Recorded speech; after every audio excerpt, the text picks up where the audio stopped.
Here is Heartbreak Part 2. I once had a friend tell me, they said, just because you're the one that leaves doesn't mean it doesn't hurt. People think that just because you decided to leave, that means it's not going to hurt. And it's not true. It's painful for everybody.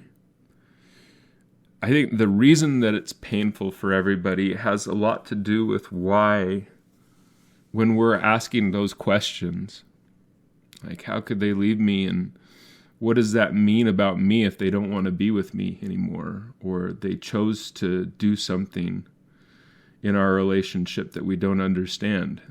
What does that mean about me? I think a lot of the times we have those questions internally and we don't even realize that we're asking them. We're just hurting. We just feel this intense, incredible pain and we don't understand.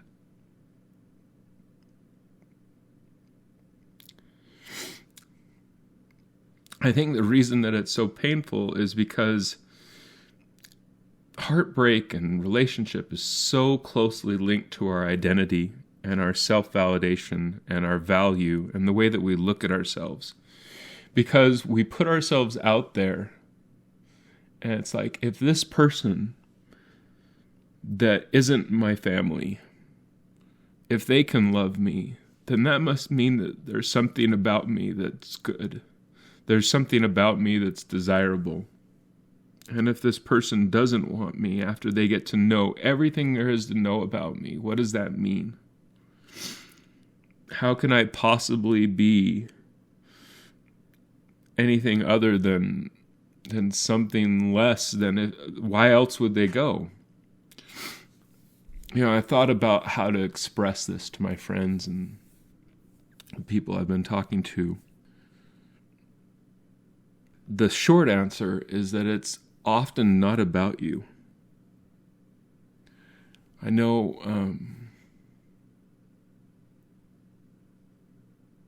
when I was getting divorced, there was definitely things that I was aware of.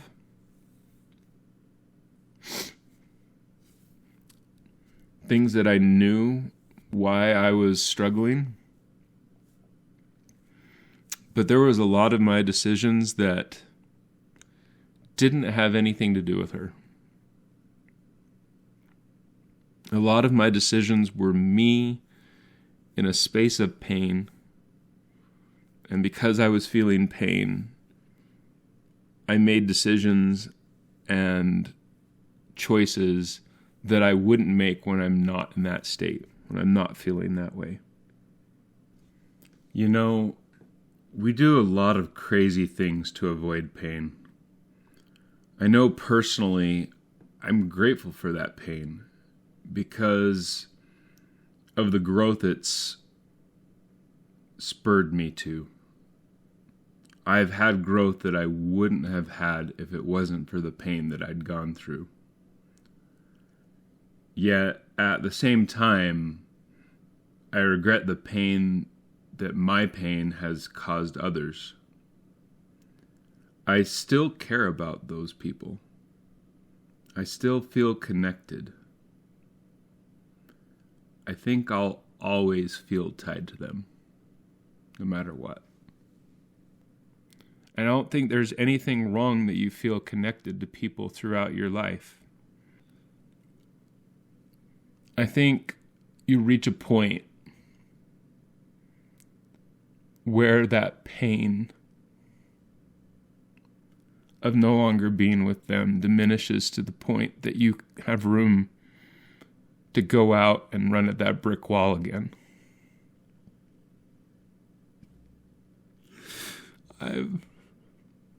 I've struggled so much getting to that space. I've listened to music that reminded me of them. I've had times where I'm completely happy all day long, and then something happens that reminds me of a moment or an experience with them, and I just break down and I just cry.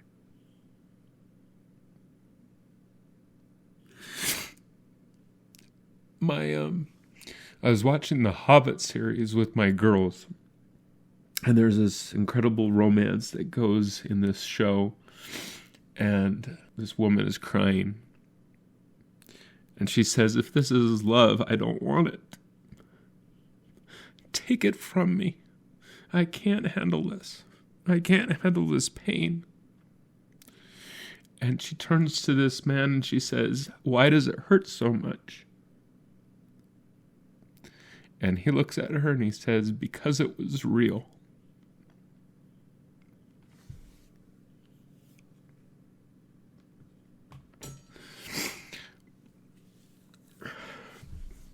We can have people in our lives that it was real,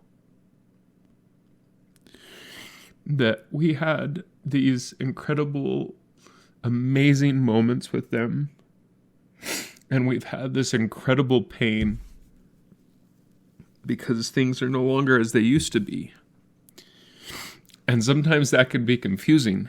Sometimes that can be confusing to where we think that means that we've made a mistake in our course of action, or their course of action, or whatever that might mean.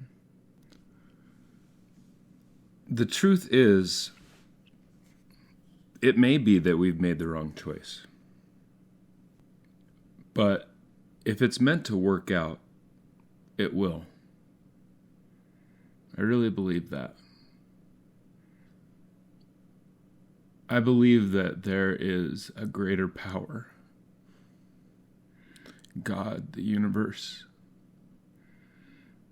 that loves us and cares about us and brings things into our life for our good. And if those things are meant to work out, then they will. And if things don't work out, and they never find their way back into our lives, it's okay to still have a place for them in our heart. That time that we had together can still be beautiful. We just have to realize when it's time to let them go and to move on. If you search your heart, you'll know when it's time to let go. That doesn't mean that letting go is going to be easy. I think letting go is so hard because you keep questioning if you're making the right choice. You keep wondering, if I had done something different, if I had said something different, if I say something different now, if I do something different now, will things change? Is there a path that I'm not seeing? I once had somebody that I dated for a little bit give me some advice, and it is a philosophy in the world of relationships that I love and has served me well. And she said to me, "It's hard to screw up the right thing." And if you're like me, you've probably tried really hard to screw up the right thing on occasion. But I just think it goes back to knowing that when you feel it's time to move on, then you do so. And then you trust that if things are meant to work out, somehow they'll find a way back to you.